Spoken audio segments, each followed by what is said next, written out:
Hello, this is Yuri with Moving Sales Professionals. Thank you very much for joining us for our podcast. And with me today, I have Steve Jordan, the chief editor and owner of the Mover magazine, with digital circulation of over 40,000 worldwide. How you doing today, Steve? I'm doing well, thank you.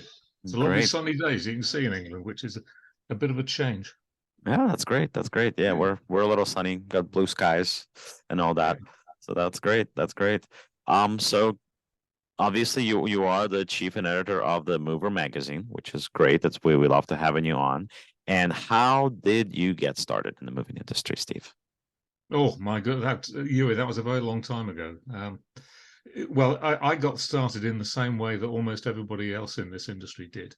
By accident. By accident, yeah. Well, yeah. I mean, I was living in a small town, and I needed a job, and one of the only employers in the town was a moving company, and so I knocked on the door and said, "You need to give me a job because I need a job," and they did, and so and I've been working in the industry more or less ever since. But it was a company called Scott Pack, who you probably don't remember, but they were bought by Crown. And I started there in 1974, so nearly 50 years ago now. Shipping clerk. Yeah. And I stayed there for a full 6 months before my boss got the sack, and I was kind of worried about this because I was married and I had a baby on the way by this stage, and I was a bit worried about the fact that he got the sack, and so I went to see him and said, "What happened?" And we started chatting and drinking beer, and by about 3 o'clock in the morning, we decided we were going to start our own company together, and so we did. We called it Avalon Overseas, and we ran that for 15 years or so, and then in the late 80s, we sold it to what was then Trans-Euro. It's now Team, of course. And that's when I got out of the moving industry. I left the industry in the early 90s. So why? Well, personal circumstances and sort of a disillusionment, really. It's when you've been running your own company for a long time and you sell it and you suddenly become an employee again, it's not quite the same. And so I was a bit disillusioned by being in that situation. But I also became a single parent for about that time, and I had to try and find a way of making a living without having to go to work every day. And so I decided that I don't know why really. I just decided that I was going to become a writer. Somebody once told me that I was quite good at writing, and so I thought, well, I'll leave the industry and become a writer. So I did, and then about 4 years later, when I've been working outside the industry, an organisation called Omni that you may have heard of, and some of you not familiar. Well, some of your listeners will certainly have heard of them. Asked me if I would write a magazine for them, and that sort of sucked me back into the industry, as it were. So I then became a writer for the moving industry, as opposed to just a writer for anybody, and I've been doing it ever since. And now for a quick message from our sponsors. For a limited time only, we have partnered with an SEO and marketing company with discounted rates for their services. Schedule an appointment via Calendly link below to learn more. Thank you, and now getting back to the podcast. Okay, and with such a circulation, you've grown quite a following. I certainly talked to a lot of companies in UK, and everybody mentions Steve Jordan. I'm not sure that's necessarily a good thing, but it depends what they're saying, doesn't it? Oh, no, I said anything bad, so it's a good thing, right? So you speak with a lot of moving and removal men and women. So what would you say are the biggest issues that companies face today versus years past? Well, I suppose the world is changing, isn't it, all the time? And I think that is probably, in a broad sort of sense, that's probably the biggest challenge that everybody has. It's not necessarily the individual things; it's the fact that everything is changing very quickly. I mean, the way that the world has always gone is that the rate of change accelerates, and this has happened in all walks of life ever since the Industrial Revolution, that the rate of change accelerates. And we are now living in a time when change is happening much faster than it ever has done before. And in the future, it will happen even faster. And so rather than sort of focus on the individual things, and there are lots of them, I think the challenge for most companies, not just moving companies, but all companies, is how to build a business that is sufficiently flexible and sufficiently agile to be able to change depending, to meet whatever the world throws at it.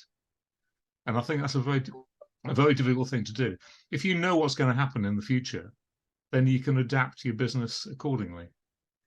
But if you don't know what's going to happen in the future, and none of us do, then it's very difficult to build a business that is sufficiently flexible to be able to bend with the changes as they come along.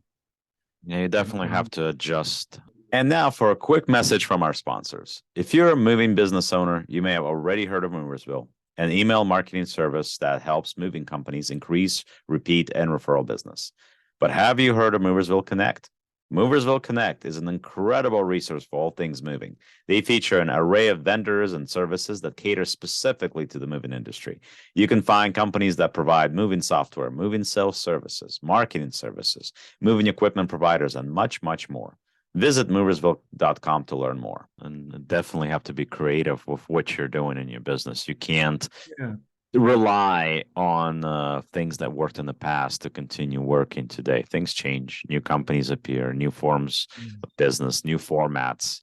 Obviously social media is so much bigger today, where 20 years ago we didn't have anything near to what we have today. No, well, and that's the thing. I mean, there are lots of issues that are stretching the imagination. I mean, things like probably the big one, of course, nowadays is sustainability. And how to build businesses that are more sustainable, and who's driving that? Is that being driven by the public? Is it being driven by the corporate accounts that are insisting that moving companies become more sustainable? Is it being driven by the staff who are saying that they don't want to work for a company that isn't?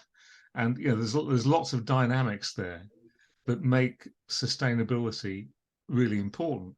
But then you've got the whole problem of well, who's going to pay for it? Because it's has always been, until now, in my experience, because I work in other industries too, and it's not just in this industry that they're having the same difficulties or the same issues. It's been a fact that nobody in the past has been prepared to pay money to save the planet. They don't do that. They will be sustainable if it's saving them money or making them money, but they won't pay money to do it. And I think we've now, unless of course it makes some money. Unless it makes money, that's the point. There's got to be a commercial benefit at the end. And of course, the commercial benefit might now be, we're getting to the stage now, where the commercial benefit is that nobody's going to work with you if you don't do it. And so it becomes a sort of a negative positive in that sense. But I think that is a real problem, because people, they don't necessarily know how to do it. If they do know how to do it, they don't know how much it's going to cost, and they don't know who's going to pay for it. And the corporate accounts that pay many of our wages don't seem to have quite yet cottoned on to the fact that it's they that's going to have to pay in the end. Okay, so what would you say? So you're giving plenty of advice in terms of new people come into the market, obviously what you see as the current challenges. So what can one do if they're interested in being part of the Mover magazine, or if they want to be featured in one of the stories in the Mover magazine? Oh, okay. Well, I mean, just to answer that, it might be worthwhile me sort of taking you back to when we started it, because we started the Mover in 2011. Mm-hmm. Before that, I'd been editing another magazine in the UK for the BAR, for the Trade Association in the UK. And I became aware that there was no magazine anywhere in the world for the moving industry that wasn't in some way linked to an association. So, for example, you had the BAR magazine that I did that was linked to the Trade Association of the UK. There's the portal that's linked to the IAM. There's the FIDI Focus that's linked to FIDI, and so on. The LACMA News for LACMA. All the magazines are published by organizations. And that meant that unless you were part of those organizations, you had no outlet because you couldn't contribute to those magazines. You couldn't advertise in those magazines. And in many cases, you couldn't even receive them. So not only did you not have any outlet, you also starved of information. And that, to me, seemed to be wrong. And so I thought, well, what we need to do is to develop a magazine that is independent, that everybody can take part in. Everybody can advertise in if they want to. Everybody can receive free, which is the way it is. It's all free download. And anybody can contribute stories to it. And you don't have to be a member of anything. And so that was the basic premise of why we developed the move in the first place. And so to answer your question, if you want to be featured in the magazine, if your company wants to be featured in the magazine, really all you have to do is to send me the story. But it has to be something that is newsworthy. It has to be something that I can look at and think, I think my readers will be interested in that.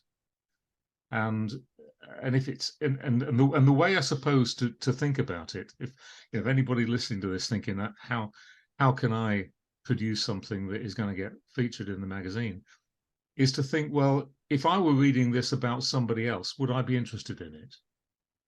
And if the answer is yes, well, people will be interested in what you're writing about too. But if it's just the fact that you think you're the best company in Ohio or something, then I'm sorry, but that's not news. That's what we call an advertisement. Personal opinion.